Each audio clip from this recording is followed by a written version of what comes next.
Assalamualaikum warahmatullahi wabarakatuh.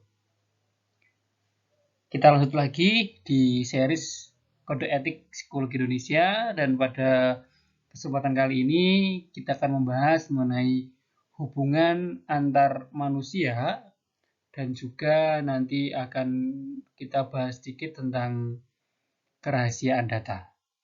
Mari simak video ini.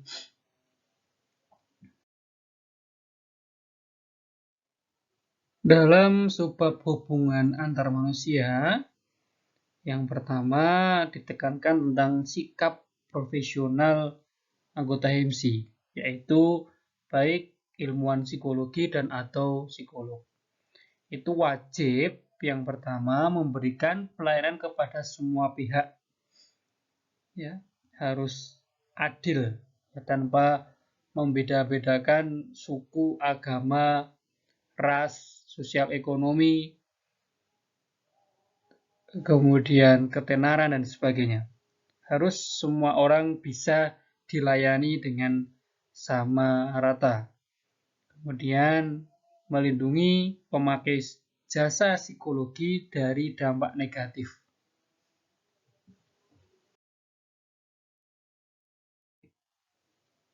Ilmuwan psikologi dan atau psikolog dalam menangani klien, dalam berhubungan dengan klien atau rekan sejawat dan sebagainya, harus menghindari dari suatu hal atau kejadian yang mengarah kepada pelecehan. Seperti halnya tidak boleh saling menyentuh anggota tubuh, baik itu sesama jenis ataupun bahkan lawan jenis gitu ya, ketika memberikan layanan psikologi, seperti halnya memegang tangan, kemudian memeluk, ataupun menarik anggota tubuh lainnya. Selain itu,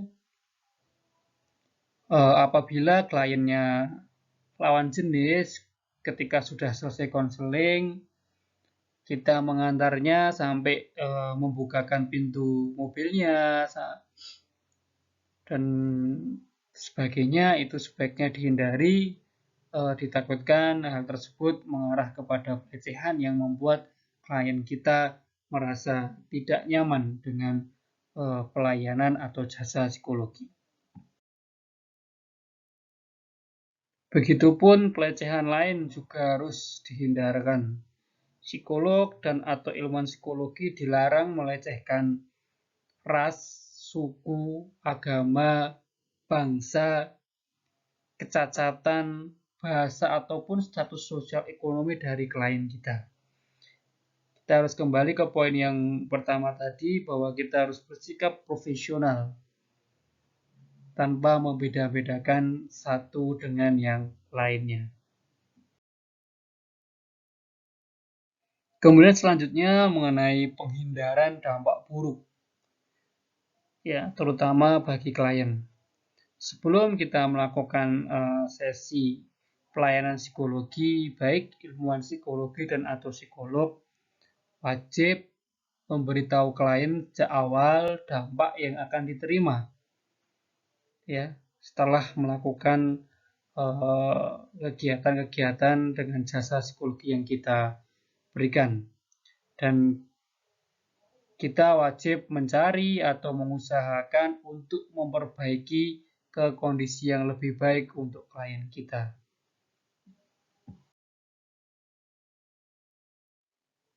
Hubungan majemuk yang diatur oleh Kode Etik Psikologi Indonesia, yaitu yang pertama, tidak boleh melakukan eksploitasi terhadap seseorang yang sedang disupervisi.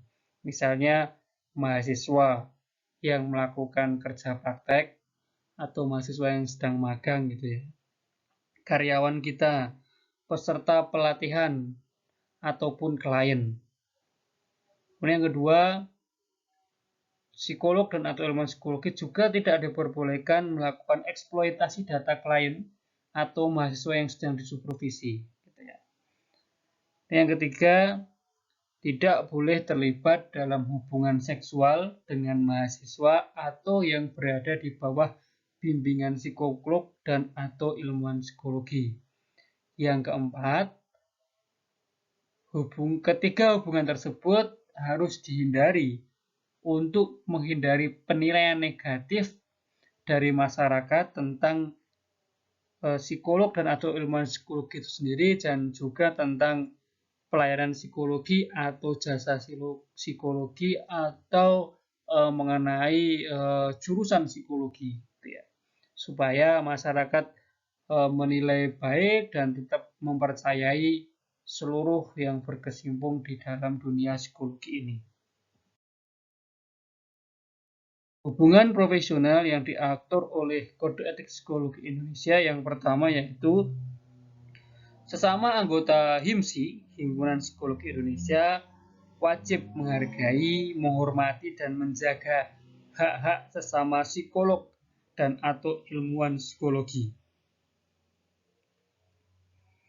Saling memberikan umpan balik untuk peningkatan keahlian, gitu ya. Kita saling memberikan masukan kepada rekan sejawat. Saling mengingatkan apabila ada indikasi kekeliruan atau kesalahan. Dan yang terakhir yaitu baik psikolog maupun ilmuwan psikologi berani melaporkan ke HIMSI apabila ada suatu kejadian atau kasus yang benar-benar melanggar kode etik psikologi, supaya semua bisa ditangani dengan baik dan tidak terulang kesalahan-kesalahannya. Kemudian dengan profesi lain, kita sebagai psikolog dan atau ilmuwan psikologi wajib menghargai dan menghormati kompetensi profesi lainnya. Apabila yang bekerja di rumah sakit, jadi kita menghargai, menghormati seperti dokter, dokter jiwa, dokter umum, dokter spesialis, perawat, cleaning service, tenaga kesehatan yang lainnya, gitu ya. Apabila yang bekerja di universitas, ya dosen di jurusan yang lainnya, tenaga kependidikan, cleaning service, dan juga sebagainya. Kemudian yang kedua, psikolog dan atau ilmuwan psikologi wajib mencegah dan menggagalkan pemberian layanan psikologi oleh profesi lain. Artinya apabila ada orang lulusannya bukan psikologi tapi mau memberikan layanan psikologi, kita wajib mencegahnya. Kita wajib menggagalkannya dan memberikan pengertian bagaimana mestinya supaya masyarakat tidak terkecoh dan tetap percaya dengan layanan jasa psikologi.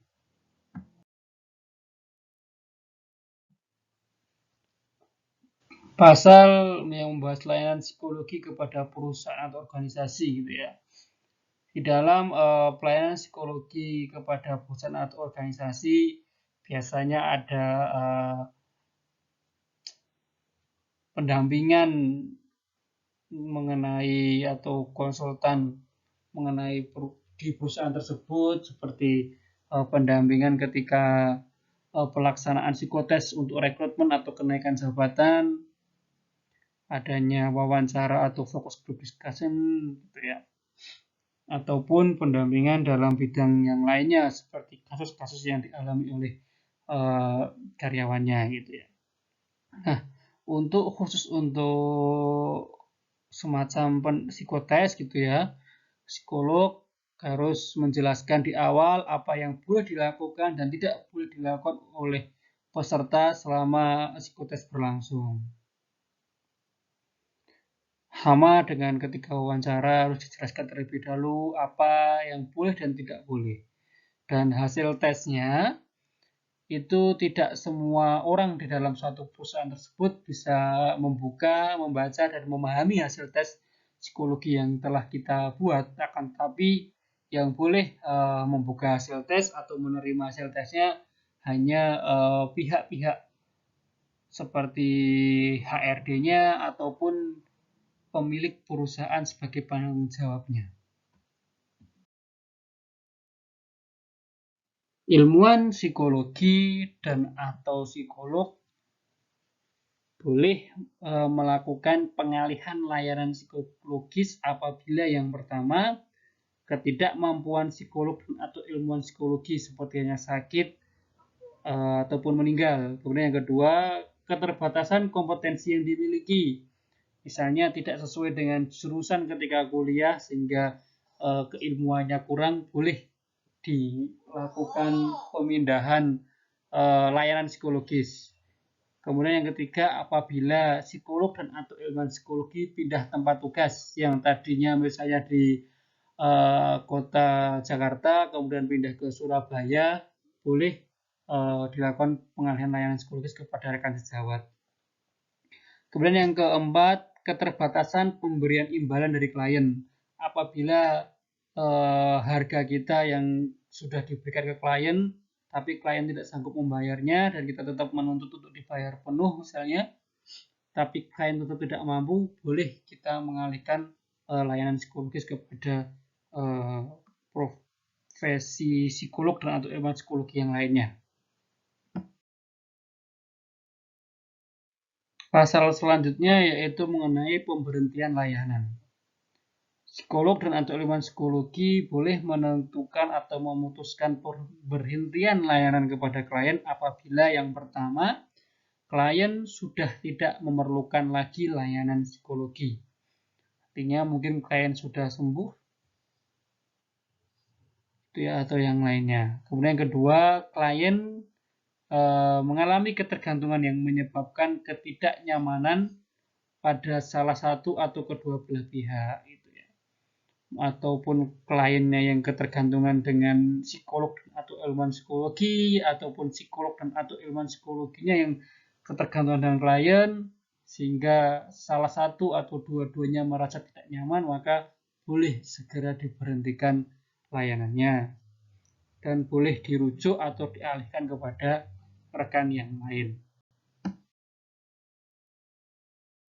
Pada bab selanjutnya yaitu pada bab kerahasiaan data.